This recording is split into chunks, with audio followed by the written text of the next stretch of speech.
Not long ago, I delivered a workshop where I could sense that one of the employees who attended was going through a difficult time. I could see that they came to this workshop because they needed answers and support. There was just one problem. At this moment in time, I had no idea what the issue was. And even if I did, I couldn't change the whole workshop just to meet the needs of this one individual. Now, the workshop was on motivation. And if you're new here, I help companies support the health and well-being of their employees. And one of the ways that I do this is through a range of employee workshops. And on this channel, I share information for free that companies pay big bucks for to help support employees. And the employee that was going through difficult times might be similar to you, your colleagues, or your workforce. And the information I'm about to share helped them, so I hope you find it useful. Now, this workshop was about motivation. And during this workshop, this employee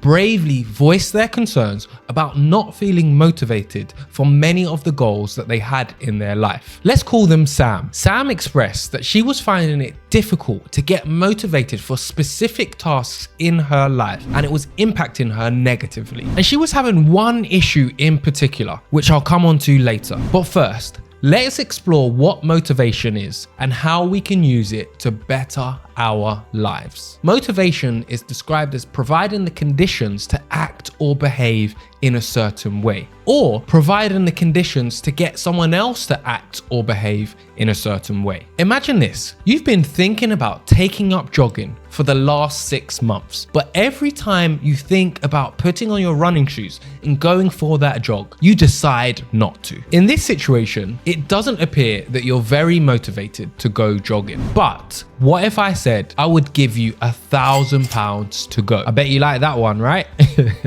Now, if I was actually going to give you this £1,000, would you now be motivated to get up and go for that jog? I'm sure you'd be much more likely to go for that jog. In this example, I'm using money to help motivate you, which is a great method for some, not all. And what if I told you you would lose £1,000 if you didn't go for this jog? Are you motivated now? We all react and respond differently to different motivation factors. And it's important to find what motivates us and what works with us to ensure we do the things that we want to achieve. For some people, motivation might be wanting to provide for their family, doing things that make their family proud. For others, motivation might be competition, the desire to win, the desire to beat competitors. And for others, it may be things like trophies, prizes, or awards that motivate them. It's all about finding what works for each individual. To use the power of motivation, we need to find the relevant factors for us. Now, when it comes to Sam, she was not using any motivational factors to help her achieve the things that she wanted to achieve.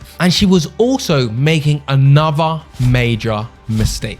Sam found herself in a vicious cycle of never seeing things through until the end. If she signed up to something like an online course or online qualification, she would always quit. And this is because she was not only signing up for the wrong reasons, but when she did, she was allowing what she considered a mammoth task to continue getting the better of her. I knew that with some simple shifts, I could help Sam to rethink how she saw these qualifications. So after the workshop on motivation, I asked Sam if she'd like to have a brief chat so we could work out what would be beneficial for her. Sam explained that she'd often get overwhelmed by doing these courses and qualifications, which ultimately ended up in her quitting. She would always look at how long the course was, how hard it was going to be, and quite frankly, this just destroyed her motivation. So I asked Sam to do one thing: zoom in. Sam was always looking at the bigger picture, and this was intimidating her, which continuously resulted in her quitting. Let's go back to the jogging example before I explain how Sam was able to zoom in. When someone thinks of going jogging, they might initially think of how long it's going to take. They may also think how much effort it's going to require, the challenges they may face on that jog, the people that they might have to run around to avoid while on that run. And when they think about all these challenges, it can often put them off of going for this jog. So what if we just zoom in instead of focusing on the bigger picture? What if we just focus on one thing at a time? For example, the first step before running might just be to stand up. Standing up doesn't seem like a mammoth task usually. The next step might be to put your left running shoe on, then your right running shoe. After you've done that, then walk to the door, open it, take your first step, and before you know it, you're continuously jogging on this run. Breaking tasks down into step-by-step processes can help them to seem less intimidating. Instead of feeling overwhelmed, we're now doing the things that are seemingly much more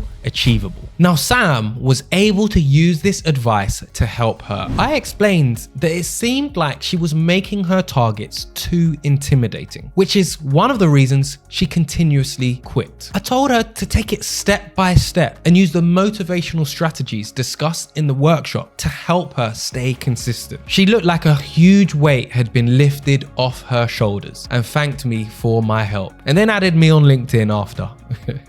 And if your workplace want free resources to help support the health and well-being of their employees, join the free mailing list. The link's in the description box. Now, although shifting employee mindsets is possible, it's definitely not easy. But to see the mindset shifts that can help employees anywhere, you need to watch this video right here.